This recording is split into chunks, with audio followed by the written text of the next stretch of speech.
আগের পর্বে আমরা দেখেছিলাম কিভাবে কলকাতা থেকে লাতেহার যাওয়া যায়। তো লাতেহার পৌঁছতে পৌঁছতে আমাদের বেশ সন্ধে হয়ে গেছিল, কিন্তু আমাদের তো আর থেমে থাকলে হবে না। তাই পরের দিন সকালে আমরা বেরিয়ে পড়লাম নেতারহাট ঘুরতে। তো নেতারহাট ঘুরতে বেশ অনেকটাই সময় লাগে এবং অনেকগুলোই ডেস্টিনেশন এই নেতারহাটে কভার হয়। তো আজ থেকে আমাদের শুরু হচ্ছে লাতেহার সিটি থেকে নেতারহাট ঘোরার পর্ব। ওকে, সো গুড মর্নিং সবাইকে, শুভ অষ্টমী। তো কালকে অ্যাকচুয়ালি খুব একটা বেশি ব্লগ বানাতে পারিনি, কারণ কালকে আমাকে যথেষ্ট ড্রাইভ করতে হয়েছিল এবং রাস্তাটাও খুব একটা ভালো ছিল না। যদিও বা কিছু ক্লিপস আমি কালকে তুলেছি। 512 কিলো থেকে 15 কিলোমিটারের মতো আমরা কালকে গাড়ি চালিয়েছিলাম, যা দেখলাম। তো this is not a matter of joke. আমার কাছে এটা যেহেতু ফার্স্ট টাইম ছিল, তো প্লাস এটা পাহাড়ি রাস্তা একটু, তো আমার একটু প্রবলেমই হয়েছিলো। তো রাত্রিবেলা আমরা তাড়াতাড়ি ঘুমিয়েও পড়েছিলাম, তাই জন্য হোটেলটা দেখানোর সময় পাইনি। সো একটুই যদি আপনারা দেখেন, এই হচ্ছে আমাদের হোটেলটা। এটা একটা ব্যাংকুয়েট টাইপের এবং এই হোটেলটার অ্যাম্বিয়েন্সটাও যথেষ্ট সুন্দর। তো আমরা এখন বেরোবো। আজকে আমাদের গন্তব্য হচ্ছে নেতারহাট। সো নেতারহাটের যতগুলো পয়েন্ট আছে আমরা সেখানে গিয়ে দেখব। তো চলুন নিচে যাওয়া যাক।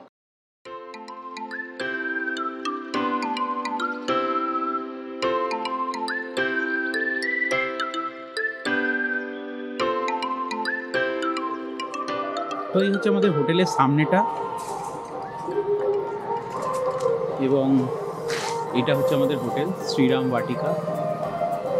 আর এই আমার গাড়ি দাঁড়িয়ে আছে। এখন আমরা যাব নেতারহাটের উদ্দেশ্যে। তো নেতারহাটে যাওয়ার জন্য আমাদের অনেকগুলো ডেস্টিনেশন চুজ করেছি। সেই ডেস্টিনেশনগুলোর মধ্যে আমাদের একটা ফোর্ট আছে, ওটা ফার্স্ট সিনে পড়ার কথা।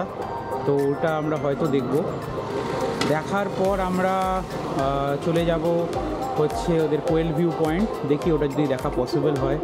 কোয়েল ভিউ পয়েন্টের পরে আমরা ওদের আপার ঘাগরি অ্যান্ড লোয়ার ঘাগরি ওয়াটারফলসটা দেবো এবং শ্যালে হাউস আছে একটা, যেটা বেসিক্যালি এখন মিউজিয়াম হিসেবে ইউজ হয়, সেই জায়গাতেও যাব এবং লাস্টে আমরা ম্যাগনালি সানসেট পয়েন্ট দেখে আবার রিটার্ন করব। আজই জানি এটা খুব এক্সাইটিং হবে। So stay tuned with us.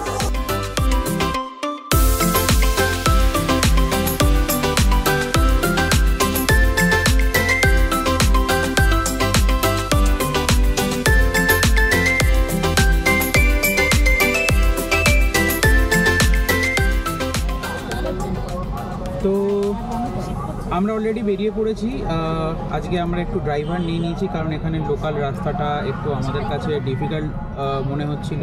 তো আমাদের সাথে অলরেডি আমার মাসি, মা এবং শ্বেতা বসে আছে। তো আমরা এখন আমাদের ফার্স্ট ডেস্টিনেশন নবগড় ফোর্টের দিকে যাব। নবগড় ফোর্টে যাওয়ার পরে আমরা একটু হয়তো ওখানে ব্রেকফাস্ট করব, তারপরে আমরা নেক্সট ডেস্টিনেশনের দিকে যাব।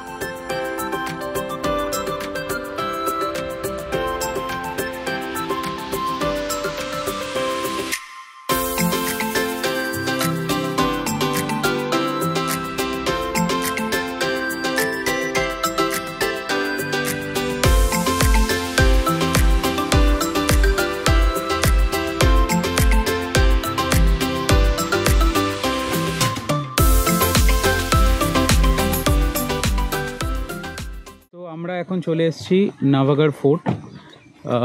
যতটা ভেবেছিলাম তার থেকেও খুব বেটার মনে হচ্ছে লোকেশনটা দেখে। সো চলুন, একটা বিশাল সিঁড়ি আছে নবগড় ফোর্টের। এই আপনারা পিছনে দেখতে পাচ্ছেন, বেশ লম্বা সিঁড়ি। এই সিঁড়িটা উঠে আমাদের নবগড় ফোর্টে আমাদেরকে যেতে হবে। তো চলুন যাওয়া যাক।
তো আমরা এখন চলে এসেছি নওয়াগড় ফোর্টে। নওয়াগড় ফোর্টটা ক্লিপ আপনারা হয়তো দেখেছেন একটু সিনেম্যাটিক ভিউতে, বাট এই হচ্ছে ফোর্ট। বেশ অনেকটা উঁচুতে ওঠার পরেই এই ফোর্টটাকে আমরা দেখতে পেলাম, এবং ফোর্টটা একদমই সংস্কারের অভাবে ভগ্নপ্রায় দশা, তাও গভর্নমেন্ট কিছুটা মেনটেন করেছে।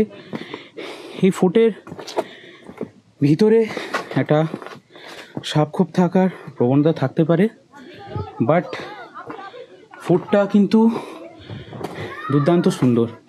বেশ অনেকটা সিঁড়ি উঠতে হলো ঠিকই, কিন্তু মানে একটা অন্যরকম অনুভূতি দেখতে পাচ্ছি ফোর্টটার মধ্যে। কিছু ক্লিক করা যাক, দেখা হচ্ছে আবার পরের ডেস্টিনেশনে। বাই। নওয়াগড় ফোর্ট থেকে বেরিয়ে সরজু যাওয়ার পথের রাস্তাটা ছিল বেশ মেটে এবং সরু। রাস্তায় একটা গাড়ি চললে আরেকটা গাড়িকে সাইড দেওয়া প্রায় দুষ্কর হয়ে যাচ্ছিল, কিন্তু এই সরু আলের মতো রাস্তা দিয়ে যেতে আমাদের বেশ ভালোই লাগছিল। তো এমনভাবে আমরা এগিয়ে গেলাম সরজুর দিকে। হ্যালো বন্ধুরা, আমরা অলমোস্ট সরজুতে ঢুকে গেছি। সরজু যেতে আর মোটামুটি 1 কিলোমিটারের মতো বাকি। এবারে আপনারা এই যে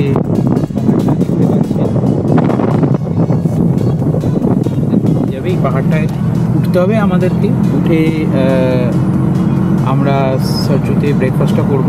আমরা ফার্স্টে ভেবেছিলাম যে ফোর্ট থেকে বেরিয়ে ব্রেকফাস্টটা করব, কিন্তু ব্রেকফাস্টটা করতে আমরা পারিনি কারণ দোকান বন্ধ ছিল। তো এখন সরজুতে গিয়ে আমরা ব্রেকফাস্টটাও করব, কিছু ছবি তুলব। সরজুতে দেখার মতো অ্যাজ কিছু নেই, বাট যেহেতু একটা ওই পাহাড়ে উঠতে হচ্ছে, অনেকটা বড় পাহাড়, সো সেই পাহাড়ে ওঠার পরে একটু ভিউটা একটু ভালো লাগে একটু ছবি তোলার জন্য, ঠিক আছে। বাট সরজুতে আই থিঙ্ক স্টে করাটা খুব একটা ভালো আইডিয়া না। সো কারোর যদি ব্রেকফাস্ট করার ইচ্ছে হয়, আপনার ডাইরেক্ট সরজুতে এসে ব্রেকফাস্টও করবেন, দুটো ছবি তুলবেন, তুলে বেরিয়ে যাবেন কোয়েল ভিউ পয়েন্টের দিকে। আমরাও সেই প্ল্যানটায় আছি। তো চলুন, দেখা হচ্ছে সরজুতে পৌঁছে।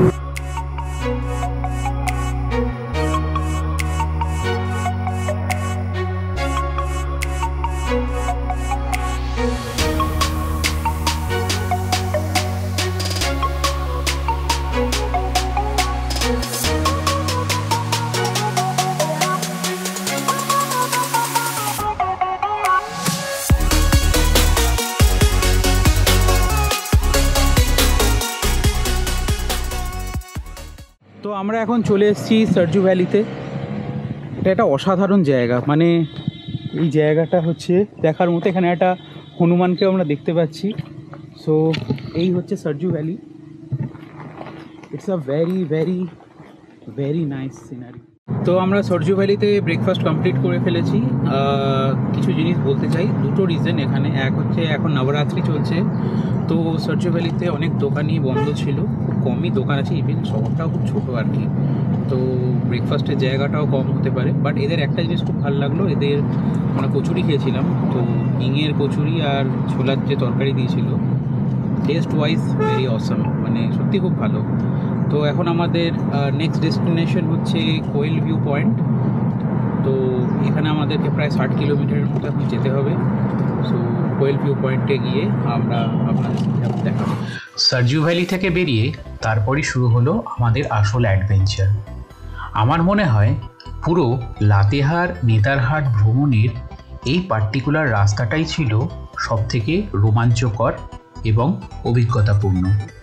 সরজু ভ্যালি থেকে আমাদেরকে প্রথমে একটি স্যাংচুয়ারি ক্রস করে তারপর আমাদের পাহাড়ের গা বেয়ে বেয়ে উঠতে হবে নেতারহাটের দিকে। অ্যাজ আ নোভিস ড্রাইভার আমার মনে হয় যে এখানে আপনাদের একটু রিস্ক নিয়ে যাওয়াই ভালো। আমি তো ড্রাইভার নিয়ে গেছিলাম, বাট আমার নিজের খুব চালাতে তখন ইচ্ছা করছিল, তো মাঝের কিছুটা পথ আমি নিজে চালিয়েও ছিলাম অভিজ্ঞতা সঞ্চয়ের জন্য। খুব একটা রিস্কি নয় কারণ সাইডের বাউন্ডারিগুলো আছে বলে, বাট অসাধারণ একটা সুন্দর অভিজ্ঞতা হবে যদি আপনি ভবিষ্যতে দার্জিলিংয়ের পথে বা সিকিমের পথে যেতে চান। তো এইটা একটা খুবই ভালো ট্রায়াল রান আপনাদের জন্য। তো আফটার আ হেকটিক জার্নি আমরা কোয়েল ভিউ পয়েন্টে পৌঁছে গেছি। এখানে একটা খুবই সুন্দর আর কি পাইনের জঙ্গল, এবং তারখানে একটা খাদ আছে যেখান দিয়ে খুব সুন্দর একটা ভিউ পয়েন্ট পাবো আমরা। পাহাড়ের কোল সুন্দর, আর এখানে টেম্পারেচারটাও বেশ ঠান্ডা।